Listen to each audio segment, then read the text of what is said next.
Tired of the same overpriced European cities? Sick of those copy-paste tourist traps where everything's double the price and half as exciting? Yeah, we've all been there.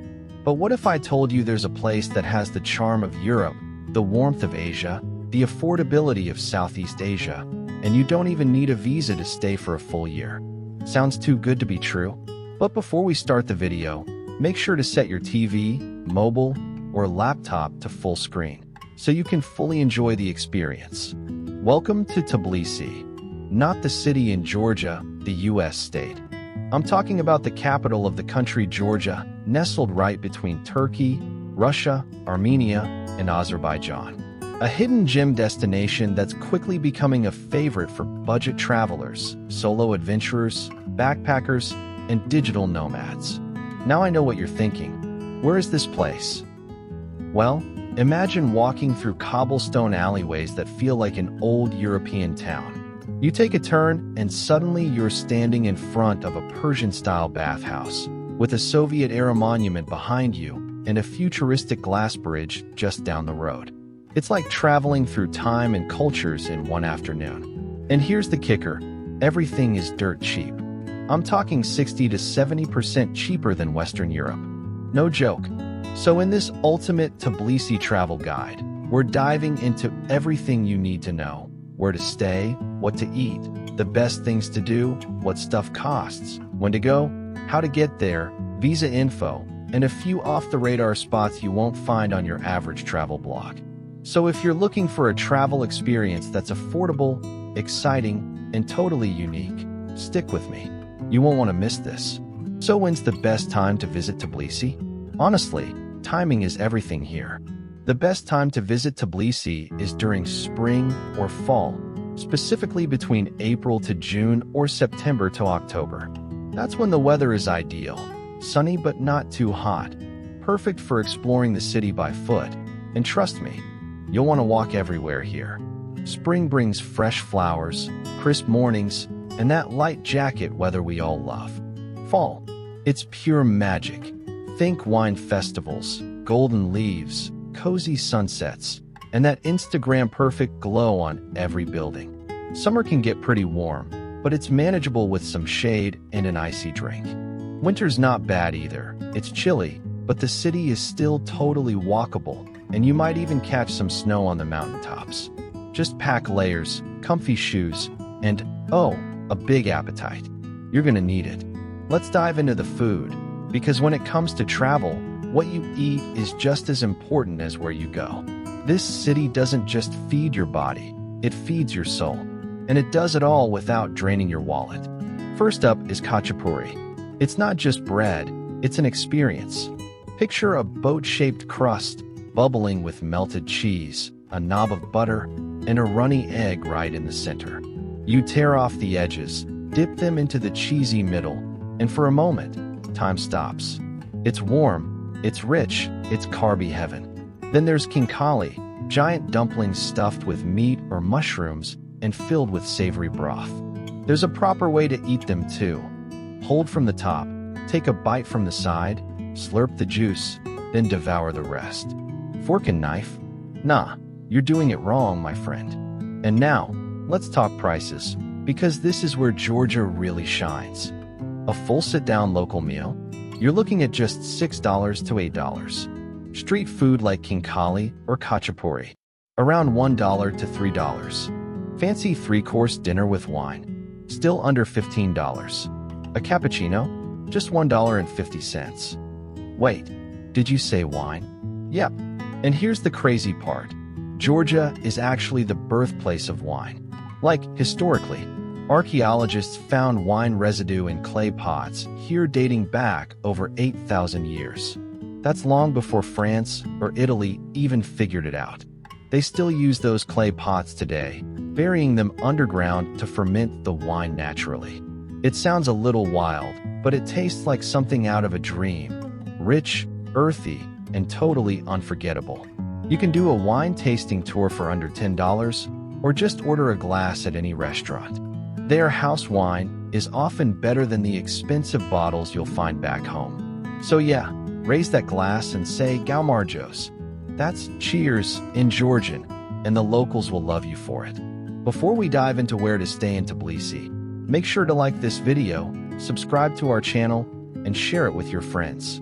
Whether you're traveling on a shoestring budget or living that luxury lifestyle, Tbilisi's got options. Backpackers and budget travelers, you're gonna love this. Clean, cozy hostels in the Old Town go for just $10 to $15 a night. And they're not sketchy, run-down places. We're talking solid Wi-Fi, comfy beds, great vibes, and fellow travelers who might just become lifelong friends. If you want something a little more private, think cute Airbnb studios or boutique hotels. You're looking at $25 to $50 a night. That usually includes Wi-Fi, a balcony with a view, and sometimes even free breakfast. And for those who want to go all out, here's the best part. You can book a luxury hotel with spa access, rooftop views, and full-service everything for under $120 a night. In New York, that might get you a parking space. For the best locations, check out Freedom Square or Rustaveli Avenue. Both central, safe, and within walking distance of nearly everything.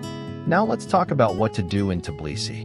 This city is packed with things to see, and you'll run out of time before you run out of cool spots. Start with the Narikala Fortress, perched on a hill overlooking the entire city. Hop on the cable car from Reich Park and enjoy the view as you glide above the rooftops. Once at the top, walk along the fortress walls for sweeping views of the city, the Mkvari River, and the surrounding hills. Next, head down to Abano Tabani, the sulfur bath district. The smell? Yeah, it's a bit eggy, but step inside one of the domed bathhouses, and you'll melt into relaxation. Locals say it's the secret to their glowing skin, and I'm inclined to believe them. Then there's the Peace Bridge, a modern glass and steel walkway that lights up at night and looks like something out of a sci-fi movie. Cross it at sunset for some of the best photo ops in the city. Don't skip Tbilisi's Old Town, full of winding cobblestone alleys, colorful wooden balconies, hidden wine bars, and street musicians around every corner. It's got that perfect blend of charm, grit, and authenticity. And if you're into off-the-radar spots, check out the Chronicles of Georgia, a massive, haunting monument with towering stone pillars and intricate carvings that tell the country's ancient stories. It's like discovering a forgotten movie set, and most tourists never even hear about it. Traveling solo or with someone, Tbilisi's perfect either way. If you're flying solo, you're in luck. Tbilisi is one of the safest cities for solo travelers. It's super walkable, the public transportation is simple, and while not everyone speaks English, people are warm, helpful, and usually go out of their way to make you feel welcome. And couples? Oh, you're gonna love this place. Picture romantic dinners in candlelit wine cellars, lazy strolls across glowing bridges, and sharing a bottle of red as the sun sets behind the mountains. Tbilisi is low-key one of the most underrated romantic cities in Europe. How do you get to Tbilisi? And do you need a visa? Great news for Americans. You don't need a visa. At all. Not for 30 days or 90 days. You can stay for up to 1 full year visa-free. Just show up with your passport, and that's it. It's one of the most travel-friendly policies in the world. Flights usually connect through Istanbul, Doha, or Dubai. And if you plan ahead with tools like Google Flights or Skyscanner, you can find round-trip flights from the US for as low as $600 to $800. Quick travel tips before you go. Download the Bolt app. It's like Uber, but cheaper in Georgia, and it'll save you from getting overcharged by local taxis. Bring a universal adapter, especially if you've got American plugs. Georgia uses European-style outlets. Avoid drinking tap water. Even locals go for bottled water. It's cheap and safer for your stomach. For souvenirs, skip the touristy shops and check out the Dry Bridge Market. It's full of handmade art, antiques, and cool vintage finds you won't get anywhere else. Final thoughts. Why you need to visit Tbilisi now. So here's the bottom line. If you're looking for something different, something affordable, and something truly unforgettable, Tbilisi is the answer. Where else can you explore ancient fortresses, soak in natural hot springs, eat world-class food for a few dollars, sip wine older than most countries, and stay in a charming hotel for less than the cost of dinner in LA? It's safe, it's beautiful, it's packed with culture, history, and flavor, and it welcomes you with open arms, whether you're in town for 4 days or 4 months. So pack that bag, charge your camera, and get ready to fall in love with a city that gives you everything, without asking much in return. Tbilisi isn't just a cheap travel destination. It's a hidden gem in Europe that's full of culture, history, and authentic adventure, and it's waiting for you. If you found this guide helpful, give it a thumbs up, hit that subscribe button, and drop a comment if you're ready to say Galmarjos in Georgia. Catch you in the next one, traveler.